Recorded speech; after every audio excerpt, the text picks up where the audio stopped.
ఎక్కడో పుట్టి ఎక్కడో పెరిగి ఇక్కడే కలిశాము చదువులమ్మ చెట్టు నీడలో అని స్టూడెంట్ నెంబర్ 1లో పాటలో చెప్పినట్టు ఎక్కడో పుట్టి ఎక్కడో పెరిగిన కళామ్మ తల్లి చెట్టు నీడలో సినిమాలు చేస్తూ అలరించడం జరుగుతుంది. ముఖ్యంగా ఎక్కడ హీరోలు అక్కడ సినిమాలు చేస్తారు కానీ హీరోయిన్స్ మాత్రం భాషతో సంబంధం లేకుండా ఆఫర్లు అందుకుంటారు. అందుకు తగినట్టుగానే క్రేజ్ సంపాదిస్తారు. కన్నడ భాషలో పుట్టి నేషనల్ క్రష్గా మారుతారు. ఎక్కడో ఉత్తరాంధ్రలో పుట్టి టాలీవుడ్ టాప్ హీరోయిన్ అవుతారు. ఇదంతా వారి ప్రతిభను బట్టి ఉంటుంది. అయితే ఈ క్రమంలో ఏ భాషలో సినిమాలు చేస్తే ఆ భాషని నేర్చుకోవాల్సి ఉంటుంది. ఎందుకంటే వారు చెప్పే డైలాగుల వెనక అర్థం తెలియాలంటే ఆ భాష మీద పట్టు సాధించాలి.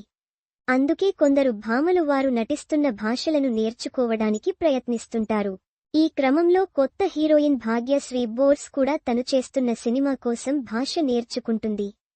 మిస్టర్ బచ్చన్ సినిమాతో తెలుగు తెరకు పరిచయమైన భాగ్యశ్రీ సినిమా పోయినా క్రేజ్ తెచ్చుకుంది. తెలుగులో వరుస ఛాన్స్లు అందుకుంటున్న అమ్మడు తమిళ్లో కూడా సినిమాలు చేస్తుంది. ప్రస్తుతం అమ్మడు దుల్కర్ సల్మాన్తో కాంత సినిమా చేస్తుంది. ఆ సినిమా కోసం అమ్మడు తమిళ భాష నేర్చుకుంటుంది.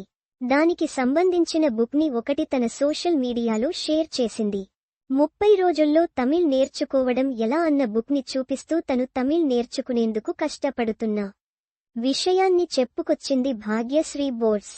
తప్పకుండా అమ్మడి డెడికేషన్కి తగిన ఫలితం వస్తుందని చెప్పొచ్చు. భాగ్యశ్రీ తెలుగులో విజయ్ దేవరకొండతో కింగ్డమ్ సినిమా చేస్తుంది.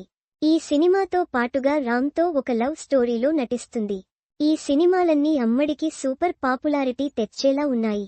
రాబోతున్న సినిమాల్లో ఏ ఒక్కటి క్లిక్ అయినా కూడా భాగ్యశ్రీ నెక్స్ట్ లెవెల్ క్రేజ్ తెచ్చుకునేలా ఉంది. ఈ ఇయర్ అమ్మడు ఈ 3 సినిమాలతో ప్రేక్షకుల ముందుకు రాబోతుంది. మరి అమ్మడి లక్ ఎలా ఉందో ఈ సినిమాల ఫలితాలు చూస్తే తెలుస్తుంది.